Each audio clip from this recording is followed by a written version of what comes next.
bravé et la mort et l'enfer. La force est en Christ, la force est en Christ. Retour aux fondamentaux de la foi en Jésus-Christ de Nazareth. Jésus d'un mot fait tomber tous les fers. La force est dans le sang de Christ. Je suis fort. Retour aux fondamentaux de la foi en Jésus-Christ de Nazareth, une émission d'enseignement présentée par le pasteur Kétion Joseph. Oui, plus que vainqueur par le sang. Retour aux fondamentaux de la foi en Jésus-Christ de Nazareth, c'est tous les mercredis de 10h45 à 11h15 sur Radio Évangélique Maranatha. Veux-tu du ciel t'approcher chaque Bonne écoute à vous. jour? La force est en Christ, la force est en Christ. Christ est mort pour nos péchés selon les Écritures. Enseveli, le troisième jour, Christ est ressuscité. Richesse de l'évangile de notre Seigneur Jésus-Christ. Et pour la vie du chrétien, pour la marche du chrétien, sont mieux appréhendés à travers les trois charpentes. L'une des principales richesses, c'est ce que nous avions dit. C'est que le Seigneur Jésus-Christ de Nazareth, par sa mort, nous a donné la vie. Donc, avec sa mort, son ensevelissement, il nous a conféré la vie. Et comment il a fait? C'est ce que nous étions en train d'expliquer. Et c'est ce que le chrétien a besoin de comprendre pour avoir sa foi enracinée. Que le chrétien marche en conséquence de cause. Ne promène plus les regards inquiets. Que le Seigneur nous vienne en aide. Car la Bible nous dit, dans Matthieu 13, 23, c'est celle qui a écouté, qui a reçu la parole de Dieu, c'est-à-dire la semence, et qui a compris cette parole. C'est celui-là qui a compris la parole de Dieu, qui porte le fruit 30, 60, 100. Donc c'est nécessaire de comprendre l'évangile. Donc aujourd'hui, poursuivant dans l'ensevelissement, alléluia, Alléluia. le Seigneur Jésus-Christ de Nazareth, ce qu'on ne dit pas aussi souvent, c'est que dans le séjour des morts, son âme dans le séjour des morts a passé par une sorte de tribunal du grand juge de l'univers.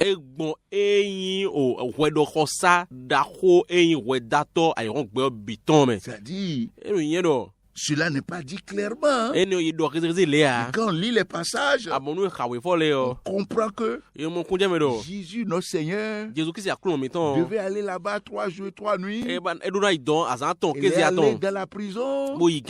La prison, son âme est allée dans la prison et a été jugé. C'est-à-dire qu'il a connu le jugement là-bas. Gloire à Dieu. Gloire à Dieu. Et cela, nous pouvons comprendre. Parce que ce jugement qui a eu lieu, c'est une vengeance à son profit pour notre Seigneur Jésus-Christ.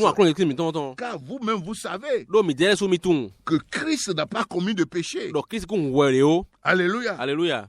Comme nous l'avons lu dans 2 Corinthiens 5, 21, la Bible dit celui qui n'a point connu le péché. Et au moment où nous parlions de la mort de notre Seigneur Jésus, nous avons vu dans Matthieu le procès qui a eu lieu. Le procès qui a eu lieu devant Ponce Pilate. Et ils ont tous reconnu que Christ n'a pas commis le péché. Et sa femme, la nuit, Vous vous rappelez? Et il a eu un rêve. Il a été tourmenté. Il a dit à son mari, Ponce Pilate, n'ai rien à faire car c'est injuste. Il a été reconnu juste. Donc Christ notre Seigneur a été injustement condamné. Et vous-même vous rappelez aussi dans Matthieu 27 que nous avons lu, dans le verset 54, la Bible nous dit que le centenier, le représentant du pouvoir temporel, du pouvoir romain, et ceux qui étaient avec lui pour garder Jésus, ayant vu le tremblement de terre lors de sa mort, et tout ce qui s'est passé, furent saisis d'une grande frayeur et dirent assurément cet homme était fils de Dieu. Alléluia. Alléluia. Et c'est ce qui passé encore. La justice de notre Seigneur Jésus a été confirmé le jour où Saint-Esprit descendait en puissance. Et nous avons lu dans le discours de l'apôtre Pierre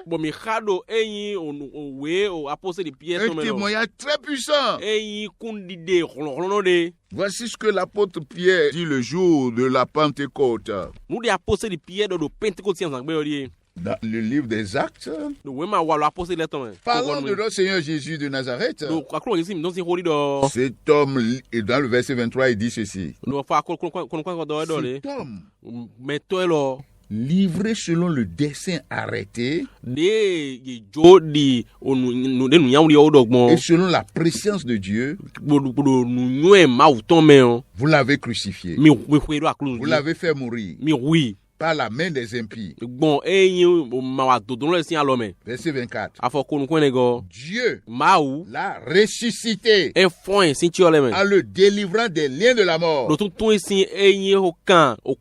Voici ce que je veux dire. Parce qu'il n'était pas possible qu'il fût retenu par elle. Parce qu'il n'était pas possible qu'il fût retenu par elle. Ils ont crucifié le juste. Ils ont tué le juste. Ce que le Saint-Esprit est en train de nous dire là, notre Seigneur Jésus-Christ, quand il est allé là-bas, il y a ce constat. Il y a ce constat divin. Il n'est pas possible qu'il fût retenu par la ligne de la mort. Parce que la mort ne peut pas garder en prison le juste. La Bible nous montre que il y a eu cela. Nous allons lire par exemple dans Acte 3 ce que le Saint-Esprit nous dit encore. Verset 14. Vous avez renié le saint et le juste,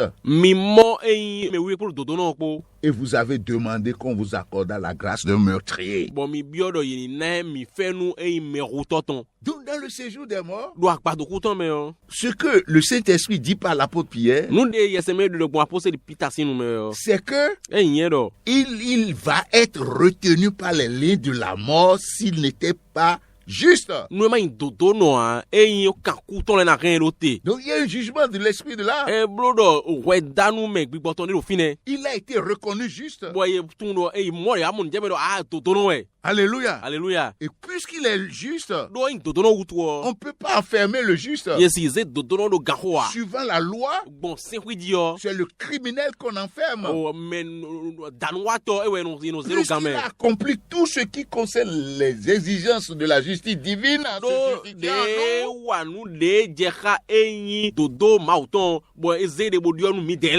Maintenant, pour lui en tant qu'être humain, en accomplissant la loi jusque-là, il est juste. Et comme notre Dieu, selon qu'il a été écrit dans Ésaïe 33, verset 22, le grand juge de l'univers, Jacques aussi l'a confirmé. Il n'y a qu'un seul législateur, le grand juge de l'univers. Le Dieu d'Abraham, d'Isaac, le Dieu de notre Seigneur Jésus-Christ. Le Tout-Puissant, le Bienheureux Souverain, le Seigneur des Seigneurs, qui habite la lumière inaccessible qu'aucun œil n'a vu ne peut voir, assis sur son tribunal, a constaté la justice du Seigneur Jésus-Christ.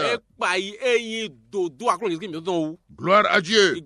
L'apôtre, le Saint-Esprit va dire, il est impossible qu'il fût retenu par les liens de la mort. Et puisqu'il est impossible qu'il fût retenu par les liens de la mort, qu'est-ce qui va se passer? Gloire à Dieu. Gloire à Dieu. Il a été justifié. Il a été justifié. Dieu l'a déclaré juste. Et nous allons voir quelques passages. Nous allons d'abord voir ce que l'Esprit du Christ disait déjà par Ésaïe. Ésaïe 53. Je vais lire à partir du verset 7. Il a été maltraité et opprimé. Il n'a point ouvert la bouche. Semblable à un agneau qu'on mène à la boucherie. À une brebis muette devant ceux qui l'attendent. Il n'a point ouvert la bouche. Il a été enlevé par l'angoisse et le châtiment. Et parmi ceux de sa génération qui a cru qu'il était retranché de la terre des vivants et frappé pour les péchés de mon peuple. C'est ça la substitution là. Maintenant voyons dans le verset 9 maintenant. On a mis son sépulcre parmi les méchants, son tombeau avec le riche, quoiqu'il n'eut point commis de violence et qu'il n'y eut point de fraude dans sa bouche. Donc on reconnaît là sa justice. Il a été jugé, pesé dans le séjour des morts. Il n'a plu à l'Éternel, ne brisé par la souffrance. Après avoir livré sa vie en sacrifice pour le péché, il verra une postérité prolongera ses jours. Et l'œuvre de l'Éternel va prospérer dans ses mains. Tout cela parle de sa justice et de la substitution qu'il a opérée. Et c'est ça qu'il a amené là-bas. Et nous allons voir la justice après. La justice après. La Bible dit, à cause du travail de son âme, il rassasiera ses regards. Par sa connaissance, mon serviteur juste, la Bible dit juste, justifiera beaucoup d'hommes. Il se chargera le péché, c'est ce qui s'est passé. C'est pourquoi je lui donnerai sa part avec les grands. Donc, Dieu apprécie, juge, voit ses actes, ses comportements et dit et prend des décisions, tire les conséquences.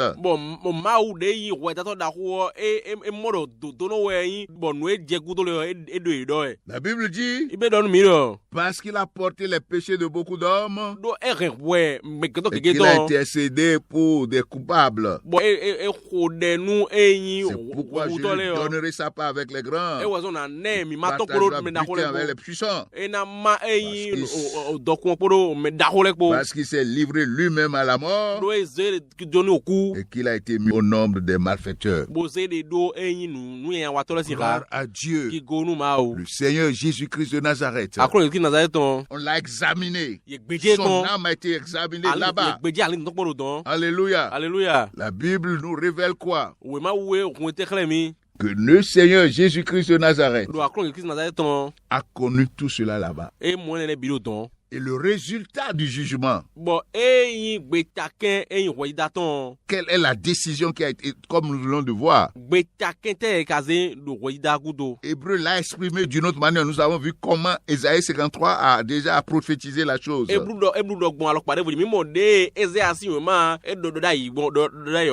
Nous allons lire dans Hébreu maintenant. Que l'Esprit Saint nous dit là-bas. Alléluia. Alléluia. Hébreu 2. Je vais lire rapidement le verset 9. La Bible dit ici, parlant de notre Seigneur Jésus-Christ, mais celui qui a été abaissé pour un peu de temps au-dessous de Dieu, parce que la version originale parle de Dieu. Jésus, nous le voyons couronné de gloire et d'honneur à cause de la mort qu'il a soufferte, afin que par la grâce de Dieu, il souffrit la mort pour tous. Substitution dont je parlais. Il convenait en effet que celui pour qui et par qui sont toutes choses, et qui voulait conduire à la gloire beaucoup de fils, éleva à la perfection par les souffrances le prince de leur salut. Donc, le Seigneur Jésus-Christ, là-bas dans le séjour des morts, après le jugement, nous avons dit qu'il a été justifié. Il a été justifié. Il a été justifié. Il a été justifié. Et il a aussi été élevé à la perfection. Et c'est ce que nous venons de voir. Mais nous allons lire un autre passage très édifiant, et qui montre que notre Seigneur Jésus a été justifié là-bas. Alléluia. Alléluia. Premier épître de Paul à Timothée. C'est ça que nous allons lire maintenant. Chapitre 3, verset 16. Je lis la parole de Dieu. Beaucoup de respect. Sans compter le mystère de la piété est grand. Celui qui a été manifesté dans la chair. Celui qui a été manifesté dans la chair. Justifié par l'Esprit. Vu des anges. Prêché aux Antilles, cru dans le monde, élevé dans la gloire. Qu'est-ce que le passage est en train de dire? Que ce que Christ a fait là, sa piété, n'oubliez pas que dans Hébreu 5, on a dit il a été exaucé à cause de sa piété.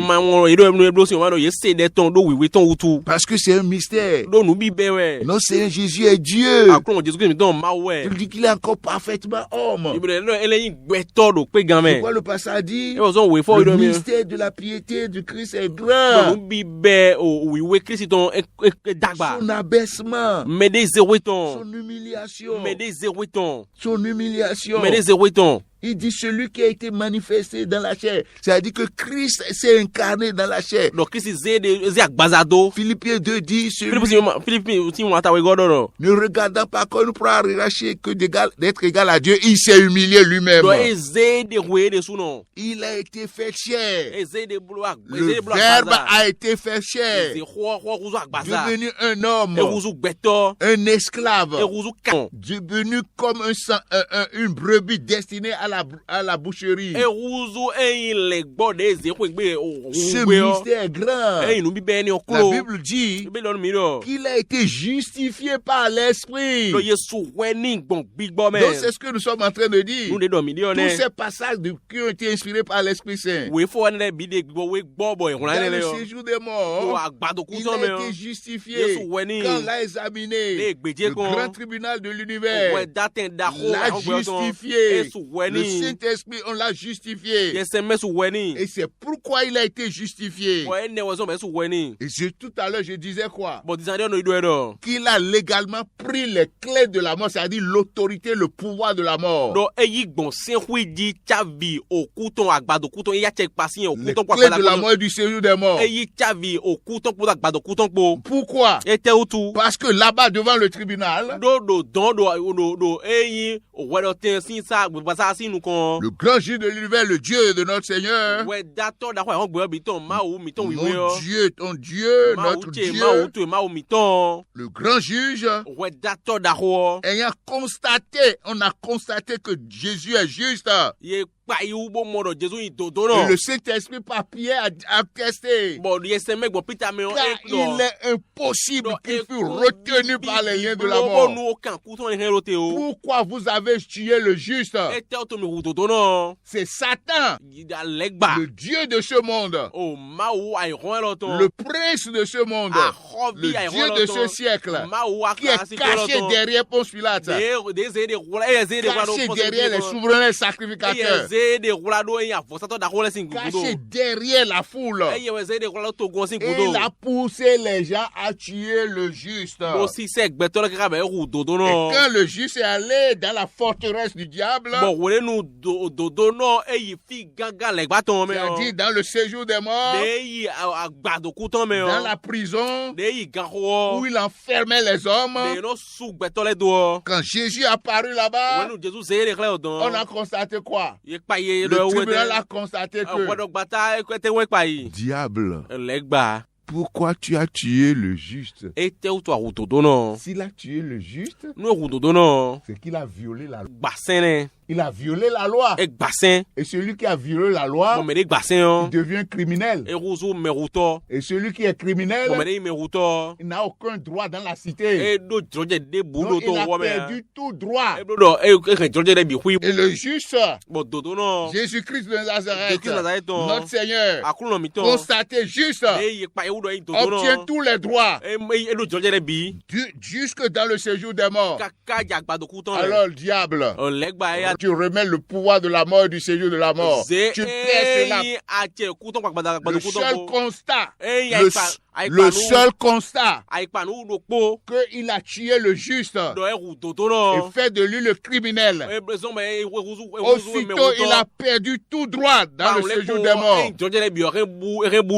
Donc, l'ennemi de la race humaine, le diable, Satan, le malin, comme l'appelle le Seigneur Jésus, dans le séjour des morts, qui est sa forteresse, où il enfermait les gens, dans la prison de la mort.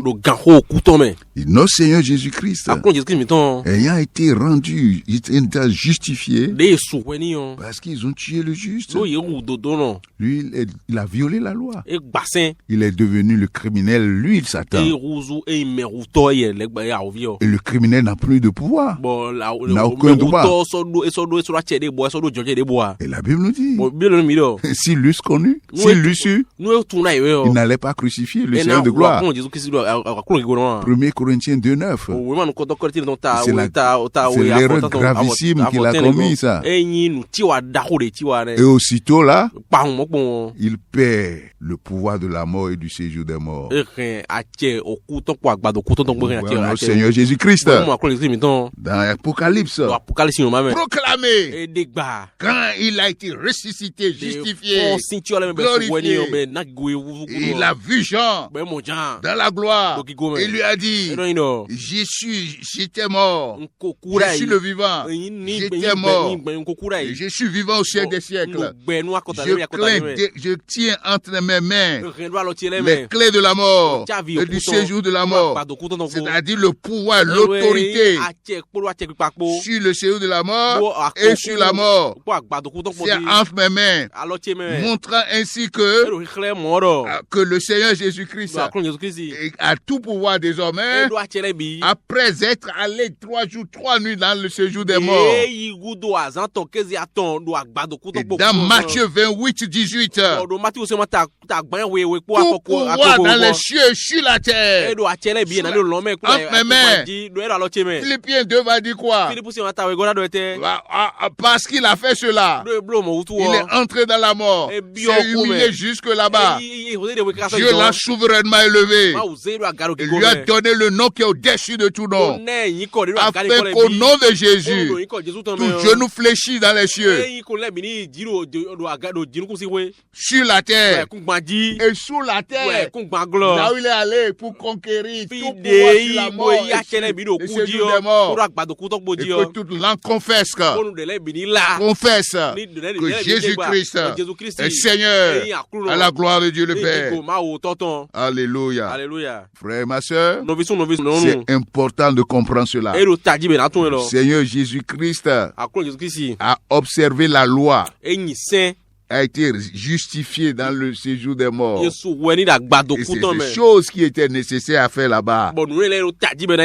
Reconnu et justifié par l'Esprit, comme l'avons lu dans 1 Timothée 3,16. La Bible dit qu'il a été ressuscité, justifié par l'Esprit, vu des anges. Parce que quand il était ressuscité, les anges qui étaient les premiers à le voir, c'est eux qui ont annoncé à Marie Magdala, et ceux qui étaient venus.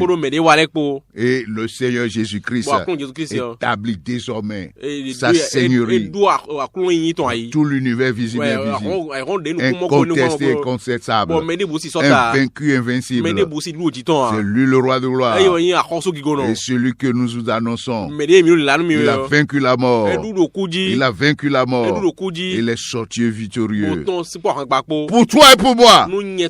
Frère et ma soeur, c'est le message de l'évangile. Crois-tu cela? Crois-tu cela? Et si tu crois cela, le Seigneur Jésus te dit, allez dans tout le monde annoncer cette bonne nouvelle, que le Seigneur qui a créé toutes choses et qui a conquis toutes choses nous appelle à sa suite. Que le Seigneur vous éclaire, que le Seigneur vous enfermisse, que le Seigneur préserve, que le Seigneur vous fasse triompher en toutes circonstances. Que sa paix règne dans vos cœurs. Soit total. Au nom puissant de Jésus. Amen. Amen. Peux-tu braver et la mort et l'enfer? La force est en Christ. La force est en Christ. C'était l'émission Retour aux fondamentaux de la foi en Jésus-Christ de Nazareth. Jésus d'amour fait tomber tous les fers. La force est dans le sang de Christ. Retour aux fondamentaux de la foi en Jésus-Christ de Nazareth, une émission d'enseignement présentée par le pasteur Ketcho Joseph. Retour aux fondamentaux de la foi en Jésus-Christ de Nazareth, tous les mercredis de 10h45 à 11h15. Contact du pasteur 53 53 03 84. 53 53 03 84. Que Dieu bénisse votre écoute. La force est